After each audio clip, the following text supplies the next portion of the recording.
Meu trabalho se intitula Discussão sobre o fracasso escolar nos discursos especializados do periódico Cadernos de Pesquisa entre 1972 e 1996 e a persistência da exclusão do aluno marginalizado. Eu sou a Luísa Grandor Fale, sou bolsista de iniciação científica orientada pela professora doutora Natália de Lacerda Gil. Para compreender o fracasso escolar, eu utilizei como fonte o periódico educacional Cadernos de Pesquisa, especialmente por ele ser um periódico central na pesquisa educacional, além de conter trabalhos de diversas áreas, podendo analisar as diferentes perspectivas do fracasso escolar. Ainda, em relação à minha periodização, ela se concentra entre 1972, ano onde o primeiro volume da revista estava disponível online, e ano posterior à promulgação da Lei 5.691, que instituiu o ensino de primeiro grau. O período se finaliza em 1996, quando são aprovadas as novas diretrizes e bases para a educação brasileira. Dessa forma, foram analisados 91 volumes do periódico. Dos 91 volumes, 36 artigos que aludiam de alguma forma ao fracasso escolar e a marginalização do aluno foram selecionados para compor este trabalho.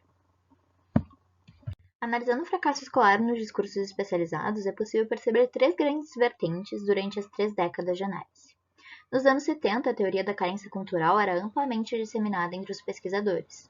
Nessa ideia, o meio social pobre era culpado pelo fracasso escolar, pois ele desenvolveu uma espécie de subcultura entre as crianças, muito diversa da cultura escolar. É possível notar nesse trecho da autora Ana Maria Popovic, publicado em 1972, que afirmava: serão considerados marginalizados culturais os alunos nascidos em famílias pobres que produzem alta incidência de fracassos escolares.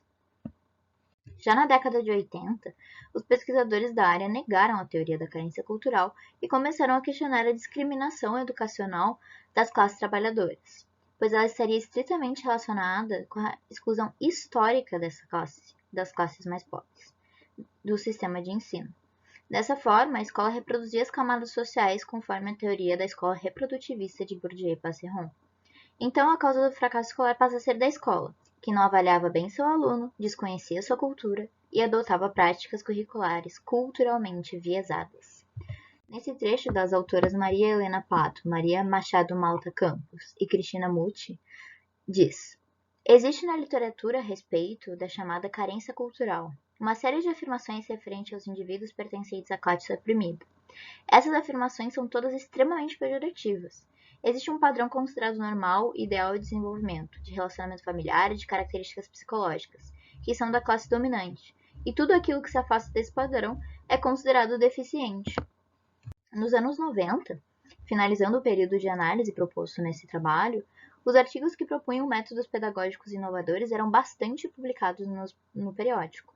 No entanto, é perceptível uma contradição, porque ao mesmo tempo em que os autores propunham métodos inovadores, eles afirmavam que a pesquisa brasileira não era capaz de transformar a alta quantidade de trabalho sobre o fracasso escolar em políticas públicas eficazes que diminuíssem os índices de reprovação, repetência e evasão. Nota-se no trabalho de Claudia Davis e Yara Espósito a afirmação de que os trabalhos não resolveriam a problemática do fracasso escolar, especialmente no último trecho, onde elas afirmam: sem que se observem, no entanto, as modificações de vulto na forma como se configura o problema. Porém, é interessante que logo em seguida, essas mesmas pesquisadoras trazem inovações pedagógicas construídas dentro da academia e que afirmam que resolveria o fracasso escolar. Dessa forma, durante toda a análise, o aluno marginalizado foi enquadrado, de uma forma ou de outra, como aquele que mais sofre com o fracasso escolar. Diferentes são os argumentos utilizados pelos pesquisadores. Tratou-se de seu ambiente, de sua cultura, de sua família e de sua pobreza. Todavia, a ideia de que os processos pedagógicos desenvolvidos nas universidades seriam responsáveis por resolver esse problema é central. Nessa perspectiva, os resultados de testes subsequentes feitos em escolas de periferia finalmente resultariam em uma política pública quase tão revolucionária quanto o método pedagógico elaborado. Porém, até o século XXI, o fracasso escolar, apesar de menos expressivo que em comparação com o século XX, persiste nas escolas públicas brasileiras. Dessa forma, trago o seguinte questionamento com esse trabalho: será que as respostas estão mesmo dentro das universidades, entre os discursos especializados? Aqui estão algumas das minhas referências. Obrigada pela atenção.